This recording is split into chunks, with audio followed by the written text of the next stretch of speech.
Have you ever wondered why the rich seem to have an easier time multiplying their wealth while others struggle to make ends meet?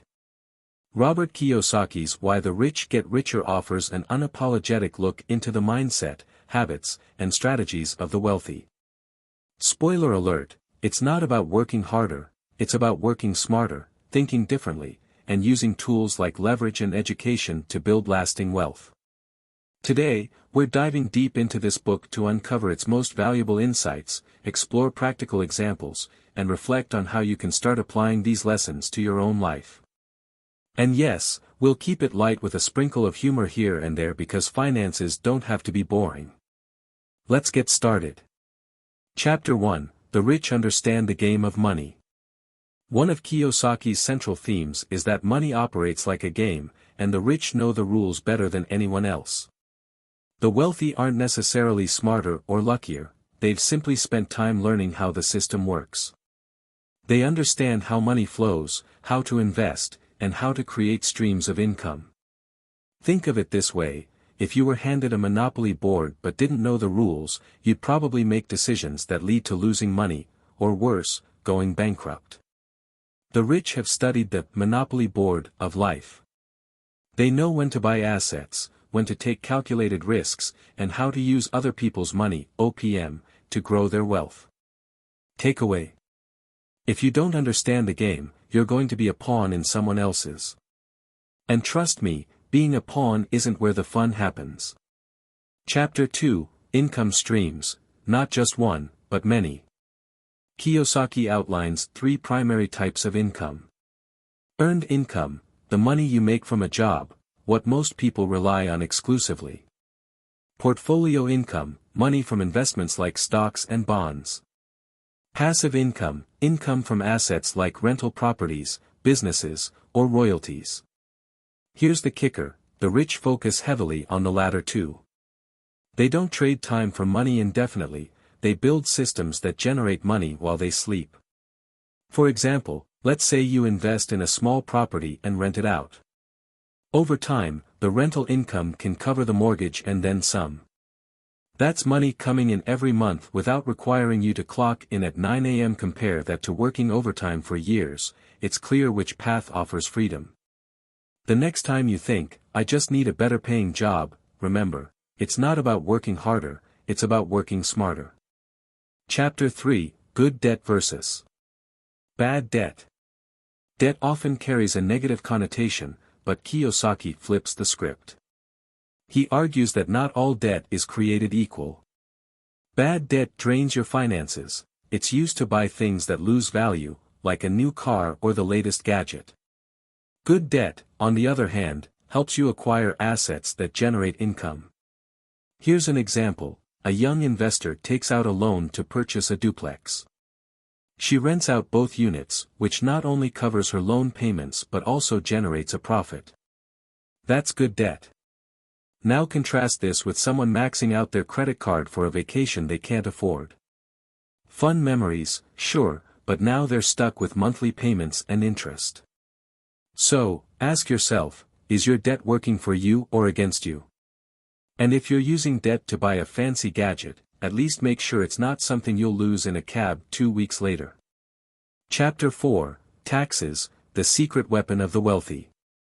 If there's one thing the rich understand better than anyone else, it's taxes.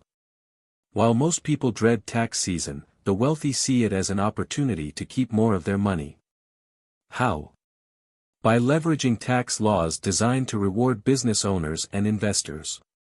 For instance, real estate investors can take advantage of depreciation, which reduces their taxable income even though their properties might actually be increasing in value. Entrepreneurs, meanwhile, can deduct business expenses like travel, equipment, and even home office costs. Compare that to a regular employee who gets taxed before they even see their paycheck. The difference is staggering. What's the takeaway here? Learn the rules of the tax game, and you'll have more resources to invest. And remember, ignorance is expensive isn't just a saying, it's a reality come April 15th. Chapter 5: Assets versus Liabilities. One of the most famous lessons from Kiyosaki's books is the distinction between assets and liabilities. Simply put. Assets, put money in your pocket. Liabilities, take money out of your pocket. The problem is, most people confuse the two. For example, your house might feel like an asset, but if it's not generating income, it's actually a liability. Meanwhile, something as unassuming as a vending machine could be a valuable asset if it's bringing in steady cash flow. Kiyosaki challenges readers to focus on building their portfolio of assets. And no, your collection of rare Beanie Babies doesn't count unless you're actively selling them on eBay. Chapter 6: The Mindset of the Wealthy. Kiyosaki argues that the rich think differently from everyone else. While many people see obstacles, the wealthy see opportunities. They're not afraid of failure because they understand that every setback is a learning experience. Imagine two people standing in front of a broken-down house. One sees a money pit, the other sees a chance to flip it and turn a profit. Which one do you think has a wealthy mindset? Changing your perspective can be the first step toward financial freedom. If you catch yourself saying, "I can't afford it," replace it with, "How can I afford it?" That small shift can open doors you didn't even know existed. Chapter 7: Education is your greatest investment. The wealthy never stop learning. Kiyosaki emphasizes that financial education is a lifelong journey.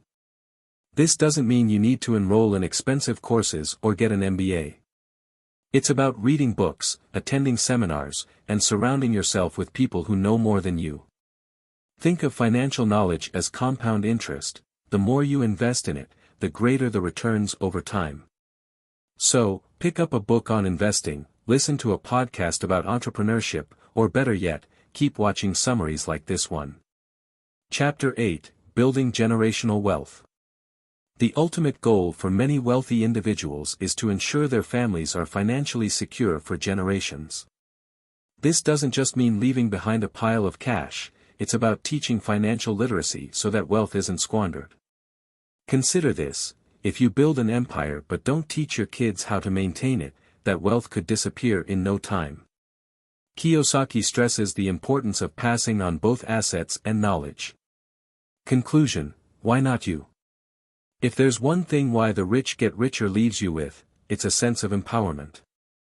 Building wealth isn't reserved for the elite, it's about making informed decisions, taking calculated risks, and refusing to settle for less. And now, here's your challenge: what's one action you can take today to start building your financial future? Whether it's opening a savings account, starting a side hustle, or reading another book, the most important step is the first one. So, give this video a like, subscribe for more life-changing insights, and drop a comment below sharing your biggest takeaway. Let's build a wealthier, smarter community together.